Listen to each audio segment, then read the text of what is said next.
cardiac muscle tree involuntary है. We know these are involuntary because ये हमारे control में नहीं है. कौन से हमारे control में है muscle? Skeleton. ठीक है? So these cardiac myocytes are driven automatically, which are not under control. तो इसलिए हम इसको अगर कहते हैं heart को उठाते हमारे पेट्री टिश्यू की रख दे तो blood supply. ठीक है? अभी हमने एक बात की कि impulse चलती है ऐसे नोड से. ऐसे नोट से वो AB नोट में और फिर करनी में. ठीक है? पहले क्या होती है? देखो ऐसे आ गया ये ब्लॉक यहाँ AB पड़ा हुआ है और ये सारी फिलिंग एंड कॉन्ट्रैक्शन. ठीक है? अल्टीमेटली हर जो एक्शन पोटेंशियल है उसका रिजल्ट होता है कंट्रैक्शन. ये आती इसीलिए है ये कंट्रैक्शन करेगी क्योंकि आपने ब्लड जो है वो बाहर भेजना है. ठीक है? These are your pacemaker cells. ये क्या करते हैं? इन्होंने जनरेट किया और जो आयन का गश होता है ये छोटी छोटी क्या बनी हुई है चीजें? इंटर इनको क्या कहते हैं? Gap junction.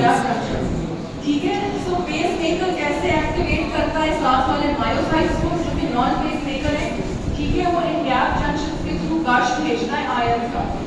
ठीक है? उन आयन से क्या होता है? वो एक्टिवेट होता है सेल्स. ठीक है? एक्शन पोटेंशियल जनरेट होता है. ठीक है जी. पहले हम इसका देख लेते हैं पेसमेकर सेल्स का. पेसमेकर आयन ऐसे होते हैं. ठीक है? सेल के अंदर कौन से आयन हैं?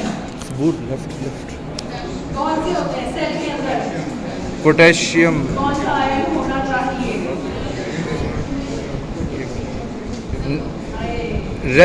नेगेटिव पोटेंशियल इनसाइड होगा. ठीक है? Majority is potassium.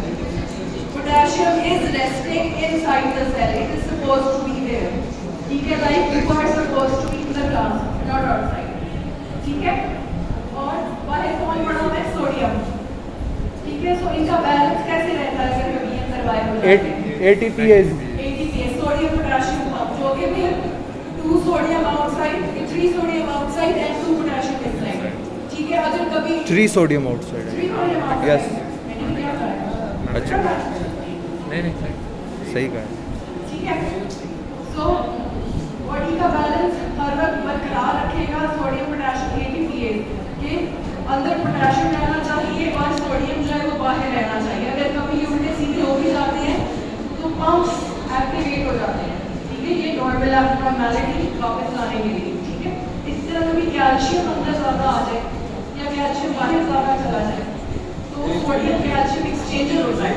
उसके थ्रू ये बैलेंस वापस आता है. ठीक है? अब देखो अब हमने कहा कि ये खुद से एक्टिवेट होता है. खुद से कैसे एक्टिवेट होता है?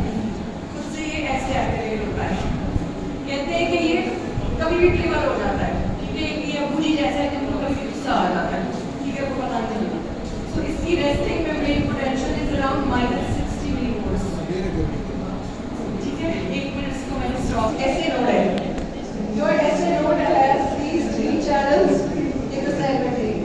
ये फनी सोडियम चैनल, इसका नाम है फनी सोडियम. ठीक है? कैल्शियम में ऐसे लिखा हुआ है फनी सोडियम या लीकी सोडियम चैनल. ये होते हैं कि कैल्शियम चैनल्स होते हैं और ये पोटेशियम चैनल्स होते हैं. ठीक है? ये आपका रेस्टिंग मेम्ब्रेन पोटेंशियल है. इसका क्या मतलब है? Resting membrane potential no activity at this time.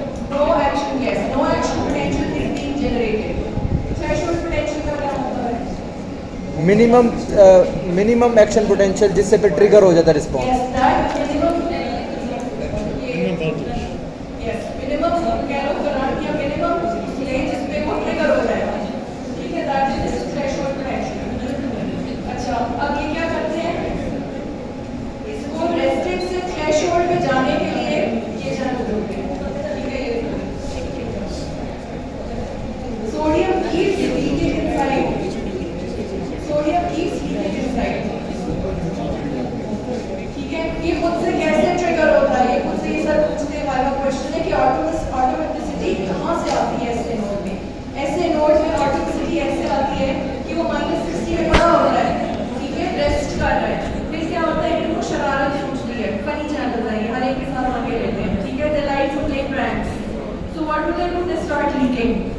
जब ये लीक करते हैं तो सोडियम अंदर आने लगता है. हमने भी पढ़ा है कि सोडियम बाहर पड़ा हुआ है और पोटेशियम अंदर पड़ा हुआ है. ठीक है?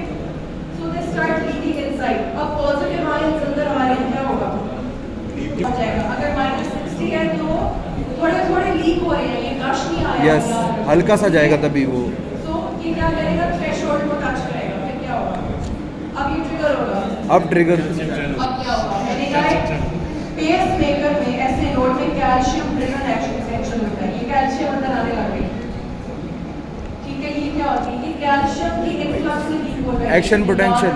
सर का सवाल होता है कि what is the main difference in the depolarizations of the SA node and the other myocytes. Heart में कैल्शियम ड्रिवन डीपोलराइजेशन है, मैंने कहा था थ्रेशोल्ड पे आया, उसके बाद कैल्शियम खुल गया और ये ऊपर ड्रॉप कर चला। इसमें कैल्शियम ड्रिवन है ना डीपोलराइजेशन ऐसे में, बाकियों में क्या? जो बाकी सेल्स हैं उनमें नॉर्मल सोडियम ड्रिवन, अच्छा सोडियम ड्रिवन। ठीक है, ये फर्क होता है कैल्शियम। Viva question. ठीक है, अब क्या हुआ, अब वही हुआ जो हर जगह होता है, ये बंद हो गए और पोटेशियम सारी बाहर चली गई, ठीक है, पोटेशियम बाहर चली गई तो डीपोलराइजेशन, ठीक है, ये वापस रेस्टिंग मेम्ब्रेन पे आ गया, ठीक है, और फिर वही साइकिल चलती है, वो लीक करते हैं फनी चैनल्स, ठीक है, एक साइकिल चल रहा है, वो लीक करते हैं, रेस्टिंग से थ्रेशोल्ड आता है, जो थ्रेशोल्ड आता है कैल्शियम खुल जाता है, डीपोलराइजेशन होती है और फिर डीपोलराइजेशन होती है क्योंकि पोटेशियम अब बाहर जाने लगता है, ठीक है, तो इसकी शक्ल कुछ ऐसे होती है। अब आप ये देखो, ये जो इतने सारे आयंस आए हैं, इन्होंने आगे कहीं तो जाना है ना, कि गैर जंक्शंस के थ्रू, गर्ल्स बस करो,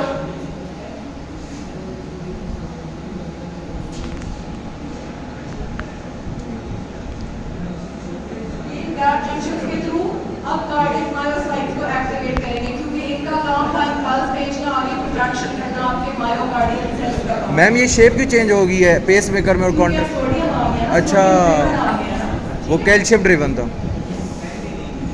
ठीक है, अब ये देखो यहाँ क्या हुआ,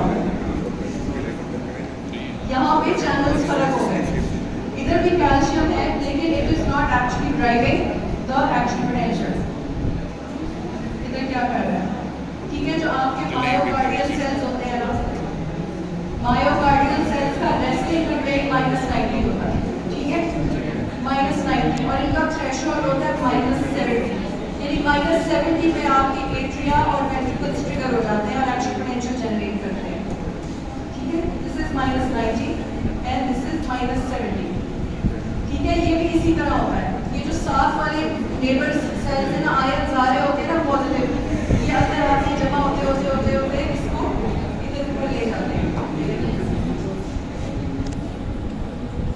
ठीक है, ये आए, ये देखो ये साथ वाले आयन से एक्शन पोटेंशियल आया, व्हाट हैपेंस, इधर क्या, ठीक है, ये cell to cell ions travel कर रहे हैं और ये साथ वालों को आगे जगाते हैं, ठीक है, ये देखो ये अब -70 पे क्या हुआ है, कौन सा चैनल खुला है, सोडियम। सोडियम, ठीक है, -70 पे आते ही सोडियम खुल जाता है, याद रखो ये मैं एट्रिया और वेंट्रिकल्स का बता रही हूँ, ऐसे नोट खत्म हो गया, यस उसमें तो कैल्शियम था। ठीक है, ये देखो 5 सोडियम चैनल्स, ये ऊपर, ठीक है, ये आपका, अब क्या होता है, कैल्शियम भी आ गया, इधर ये हो गया, कैल्शियम कह रहा है ऊपर, सोडियम बाहर जा, सोडियम अंदर आ रहा है, मैं भी अंदर आऊंगा, ठीक है, सो ये क्या हो रहा है, कैल्शियम भी अंदर आ रहा है,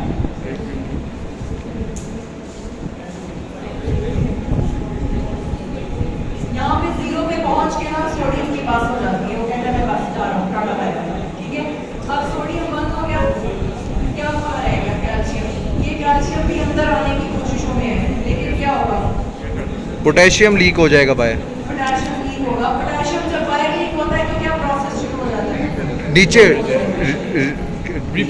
इधर इशू अब ये है, पोटेशियम बाहर जा रहा है और कैल्शियम अंदर आ रहा है, अर्ली रिपोलराइजेशन। ठीक है, यस, इससे क्या होता है, एक थोड़ी देर के लिए ये दे पाता है ना, इसको फेज वन कहते हैं, potassium is going outside and calcium is coming inside, potassium बाहर और ये क्या करते हैं, कुछ देर ये खेल खेलते हैं, वो बाहर को अंदर, पोटेशियम बाहर, कैल्शियम अंदर, तो क्या होता है, बेसिकली फ्लैट बन जाता है, जितने पॉजिटिव बाहर जा रहे हैं उतने पॉजिटिव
go outside.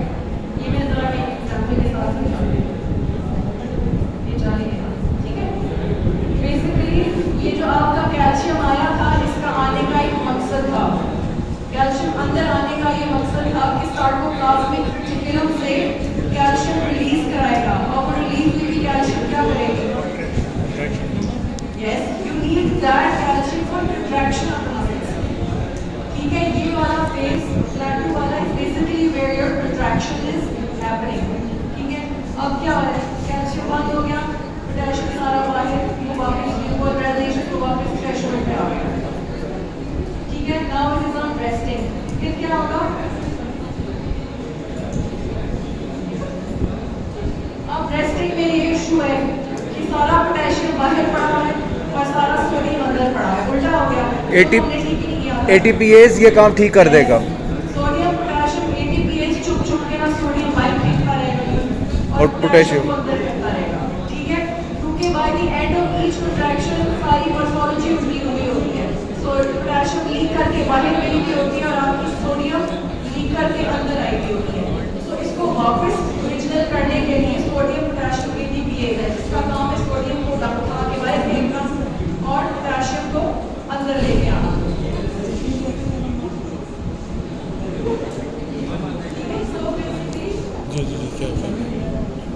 ये हमने कहा था कि ये जो कैल्शियम जब अंदर आ रही है, इस कैल्शियम अंदर आने का मकसद था कि वो रिट्रैक्शन कराए। एट्री और कहते हैं absolute refractive period. What is the refractive period? Time between the two action potentials. Time between the two action potentials. इसमें नया एक्शन पोटेंशियल जनरेट हो सकता है? नहीं हो सकता। Sorry. Absolute. Depolymerization के बाद सोडियम सोया है। Sodium channel has to be activated. Absolute refractive period वो है जिसमें कोई एक्शन पोटेंशियल जनरेट नहीं हो सकता। सवाल ही पैदा नहीं होता। Yes. क्यों? और इसी फेज में आपकी कंट्रैक्शन हो रही है। ठीक है, कंट्रैक्शन के ऊपर कंट्रैक्शन नहीं होती, कंट्रैक्शन के बाद रिलैक्सेशन होती है, उसके बाद फिर कंट्रैक्शन होती है। ठीक है, so this is the phase where no other sort of contraction और action potential will take place. इसको मैं ऐसे समझाती हूँ। ये कैल्शियम ने एटी और वेंट्रिकल्स को कॉन्ट्रैक्ट करवाया ना।